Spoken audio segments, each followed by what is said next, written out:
Құрметті қауым, сіздерді көктемнің жарқын мерекесі жеңіс күнімен шын жүректен құттықтаймыз. Баршамызға белгілі 9 мамыр 4 жылға созылған Ұлы Отан соғысында неміс басқыншыларын өз ордасында күйрете талқандап, әділетті елімізге жеңіс әкелген күн. Жеңіс оңайлықпен келген жоқ. Соғыс зардабы қаншама жүректерге жазылмас жара салды. 1418 күнге созылған сұрапыл соғысқа Кеңес одағы құрамындағы республикалардың азаматтарымен қатар қазақстандықтар да қатысты. Соңғы деректер бойынша Қазақстаннан майданға аттанған 1.200.000 жауынгердің 600.000-ы соғыстан қайтып оралмады. Ұлы жеңістің ұмытылмайтын сияқты соғыста ұмытылмастай ізін қалдырды. Қаншама сарбаздарымыз хабар-ошарсыз кетті. Сол себептен 2019 жылдың желтоқсан айында Алматы сервистік қызмет көрсету колледжінде Ұлы жеңістің 75 жылдығына орай соғыста хабар-ошарсыз кеткен жерлестерімізді іздестіру үшін студенттер арасынан арнайы топ құрған едік. Мақсатымыз бір жауынгер болса да сарбаз рухы туған топырағынан мәңгілік мекен тауып, туған туыстарына қуаныш сыйлау. Жұмысымызды біз ең алдымен колледж оқытушылары мен студенттерге іздестіру тобының жұмысы жайлы хабарладық. Нәтижесінде 2 оқытушының әкелері және 1 студенттің атасының хабар-ошарсыз кеткені туралы анықталды. Алайда ол жауынгерлердің ең соңғы қандай елді мекенде соғысқаны, қандай бөлімшеде болғаны туралы ешқандай мәліметтер табылмады. Дегенмен де біз сол жауынгерлер туралы мәліметтерді Мәскеу орталық мұрағатына жібердік. Жауабын күтіп отырмыз. Мен Алматы сервистік колледжінің 2 курс студенті Ділеген Ұлдана. Мен осы колледжде жалпы соғыста із-түзсіз жоғалып кеткен ардагерлерді іздестіру тобының мүшесімін. Жалпы іздестіру жұмысымыздың барысында біз Ұзынағаш секілді ауыл әкімшіліктеріне хабарласып, сол жерде тұрған адамдар бұрын болған-болмағанын сұрастырып жатырмыз. Қазіргі кезде сол бұрынғы аудан аттары өзгеріп кеткен. Тіпті ауыл әкімшіліктеріне хабарласқанда бұрын қандай ауыл болған өздері де білмей кішкене қиыншылықтарға кездесіп жатырмыз. Енді осы жұмысымыз оң нәтижесін беріп, жақсы аяқталады деген үміттемін. Мен Ұлы Отан соғысының аяқталуына 75 жыл толуына байланысты Алматы сервистік қызмет көрсету колледжінде жүргізіліп жатқан із-түзсіз жоғалған ардагерлерді іздеу тобының мүшесі Закир Мейрамбекпін. Біз із-түзсіз жоғалған ардагерлерді іздеу жұмыстарын ең алдымен Алматы қалалық мемлекеттік мұрағаттан, сонымен қатар әскери бөлімшелер мен әскери комитеттерден іздеу жұмысын бастадық. Ізденіс қорытындылары оң нәтиже беріп, біз қолымызға із-түзсіз жоғалған ардагерлер туралы жазылған боздақтар кітабын алдық. Ол кітап арқылы біз Алматы қаласында, сонымен қатар Алматы қаласының маңындағы үлкен Талғар, Ұзынағаш, Есік сияқты қалаларда із-түзсіз жоғалған ардагерлерді іздестіру жұмысын жалғастырып жатырмыз. Мен Алматы сервистік қызмет көрсету колледжінің 2 курс студенті Данакулова Венера. Мен осы колледжде іс жүргізуші және мұрағаттанушы мамандығында оқимын. Биылғы жеңістің 75 жылдығына орай із-түзсіз жоғалғандарды іздестіру тобы студенттер арасынан құралған болатын, және де мен сол топтың мүшесімін. Жұмыс әуелде оңай болып көрінгенімен өте қиын екен, дегенмен де біз жұмыс жасап жатырмыз. Біз жұмысты ең бірінші Алматы қаласынан және содан соң Алматы қаласының маңында орналасқан шет жақтағы аудандардан іздестіріп бастадық. Және де осындай жандарды біз өзіміздің колледж арасындағы студенттер мен ұстаздар арасынан да қарастырып іздеп жатырмыз. Ендігі бар ойымыз осы жұмысымыз оң нәтижесін беріп, жақсы аяқталады деген үміттемін. Здравствуйте, я Салаев Омар, студент 1 курса Алматинского колледжа сервисного обслуживания. В связи с 75-летием Великой Победы была назначена группа. Целью группы был поиск пропавших без вести, родственников или знакомых. Меня заинтересовал этот проект тем, что мой прадед был участником Великой войны и пропал без вести. Мы о нем почти ничего не знали, но в результате поиска нашел про него информацию. Его звали Раимжанов Алимжан. 1901 года рождения. Дата призыва 1942 год, 11 июля. Город Тарас, Казахская ССР.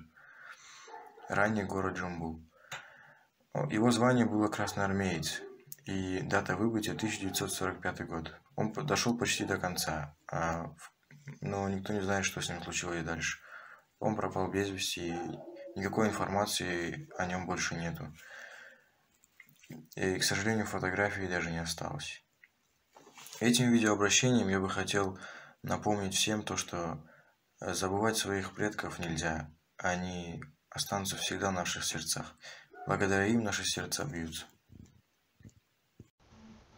Жұмысымызды жалғастыра отырып, соғыста хабар-ошарсыз кеткен жауынгерлер туралы қандай да бір деректер аламыз ба деген мақсатпен директордың тәрбиесі жөніндегі орынбасары Аида Сұлтановнаның көмегімен колледжде соғыс ардагері, сол кезде полк баласы атанған Иван Акимовичпен кездесу ұйымдастырдық.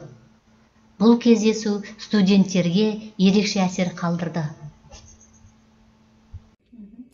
Иван Акимович, мы хотели бы знать, как вы попали на фронт? Вот этот вопрос, да? Да. Все, начинаем. В 30-м году был сильный голод. По Волжье, по всему Союзу, Казахстану, в общем, по всему Союзу и Казахстану. Вот. Меня подбросили родители. Я их не знаю. 5-месячного ребенка.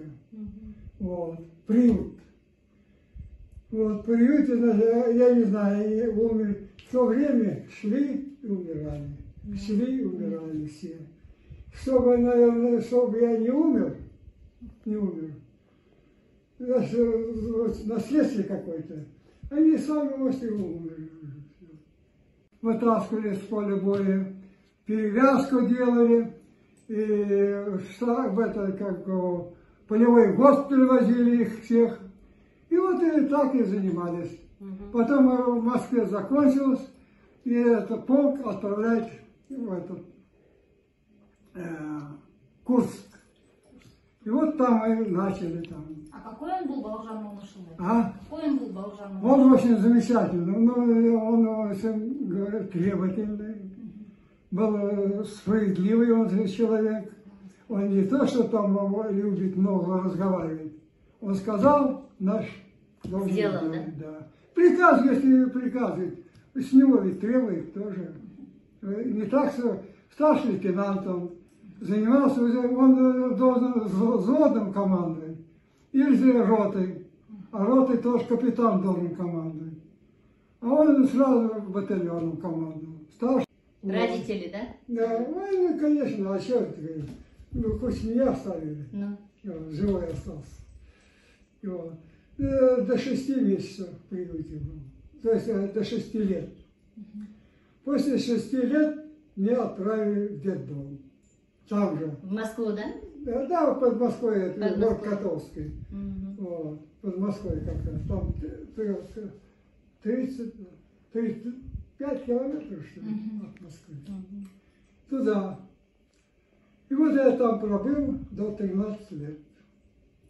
Война началась в 41 году. Ешқашан енді соғыс болмасын, бақытты елдің тыныштығын бұзбасын, аспанымыз әрқашанда ашық боп, Ұлы Отан соғысының батырлары жасасын. Бұл мейрамды біздің аяулы да даңқты әйелдеріміз өздерінің әкелерін, ерлерін, ұлдарын және сүйіктілерін көзінен жасы сорғалай жүріп, төзімділікпен күткен, олардың орнын жоқтатпаған аналар мен жұбайлар, қалыңдықтар мен қыздар тойлайды. Бұл мейрамды өздерінің әкелері мен ағалары қанын төгіп, жанын қиып, бақытты өмірін қамтамасыз еткен ұлы жеңістің құрдастары тойлайды.